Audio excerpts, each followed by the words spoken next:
I'm coming into the Unit 3 project space, which is currently occupied by artist John Bunker and his large-scale painting.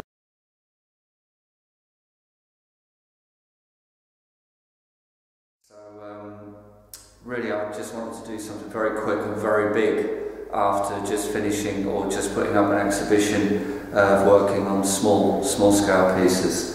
So I wanted this project to be a kind of reaction to working during the summer primarily in collage, make some much larger pieces to see how the work develops on a bigger scale, taking on board what I learned during the summer. So that meant it's actually quite a challenge to find the kind of quality of material that I've been using on such a small scale, on a much bigger scale.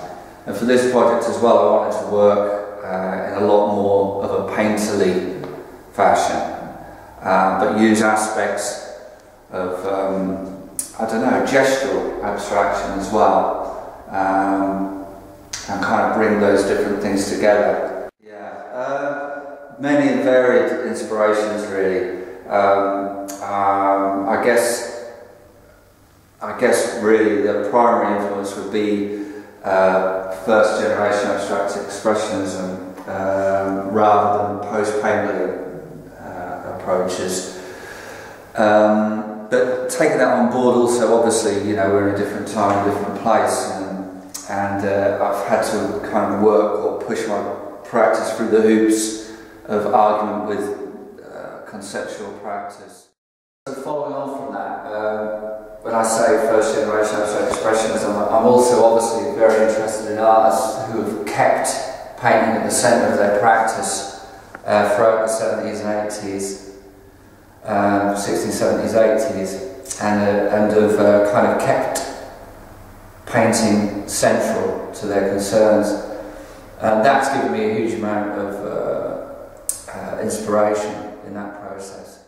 I think we're entering a really interesting phase where lots of conceptual attitudes towards painting are starting to, I don't know, crumble a bit, and we're getting back into the medium itself and what it can achieve.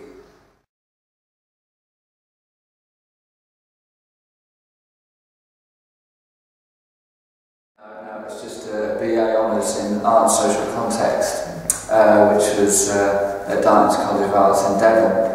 And it was at a time where courses like that were quite rare, where the primary process was about finding out where art fits in society and the different roles that artists play in society now.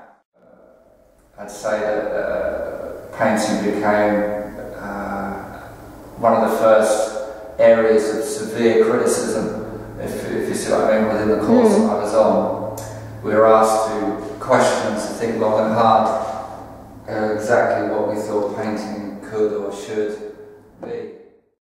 Yeah, I guess what I'm interested in is finding shapes that I'm not necessarily absolutely in control of. So in the process, I'm after something new. I'm after something that I haven't seen before. Yeah. And I like to create processes where those things can happen.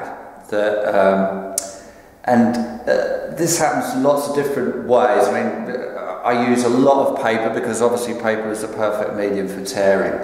But I've also developed different ways of working with paint, which allows me to tear, you know, like applying acrylic to a very flat surface, whether it be as such. Like these are old coffee tables that have been thrown out, and I pick them up, turn them over, and I've just used them as a surface on which to lay acrylic paint. I'll often use different qualities of paint, different colours, mix them together, and then I will very gently or very quickly, depending on what I want, tear them away. So I'm left with fragments, basically, painterly fragments that I then will use in a painting to see what I can come up with. This gives me also a different way of looking at colour. Like if we look at this small piece here, you can see here how I've laid a pink on top of a very dark dark blue-green. And then, of course, you know, I'm looking for structures in which these things can operate. So, you know, walking on the street, I could find all sorts of different stuff to work with. Like this is part of I think this is a chair lift, for instance, that had been bust and thrown out. And I've just taken, I think, this frame here. You know, this lovely kind of yellow on the grey works really well as a background. Then found something that looks like a bin, you know, a wire bin lid. So it's getting these combinations of what are very painterly ideas together with, you know, which might be perceived as quite harsh objects from the real world. And then again, I'm also very interested in using different qualities of canvas which have their own colour. So, you know, you can see here there's a dyed orange canvas here, there's a blue canvas, and there's also different materials like here, for instance, this is a mat that you can buy to put on your balcony. It looks like grass. I've actually used the reverse of it here.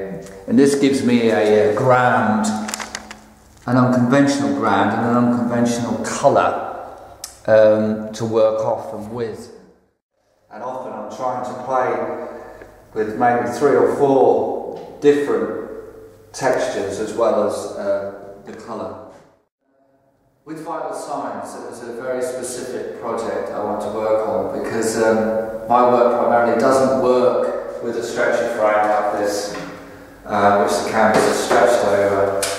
And for the show Vital Signs, I decided that I'd work absolutely within a framed context. Not only that, they'd work within quite a tight, conventional and domestic framing setting, so that each piece had glass over them too.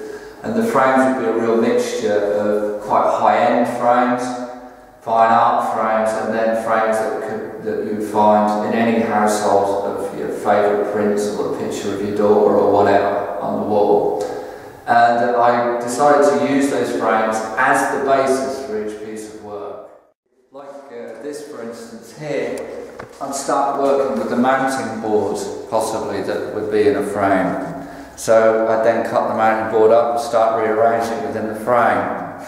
So in a sense, I was starting to make new images from the old images, and to see where that would take the process. Last question is, do you have a plan for these large-scale paintings? Well, I've got this space for a few weeks, and what I'll be doing, hopefully at the end of that process, is hanging the 2 that I'm working on at the moment with the 2 that I'd done earlier in the year, and getting some people in to have a good look.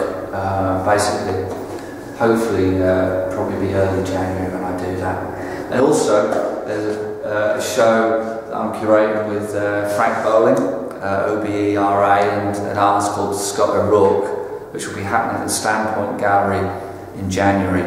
And maybe one of these, maybe in that show, depending. Thank you, John.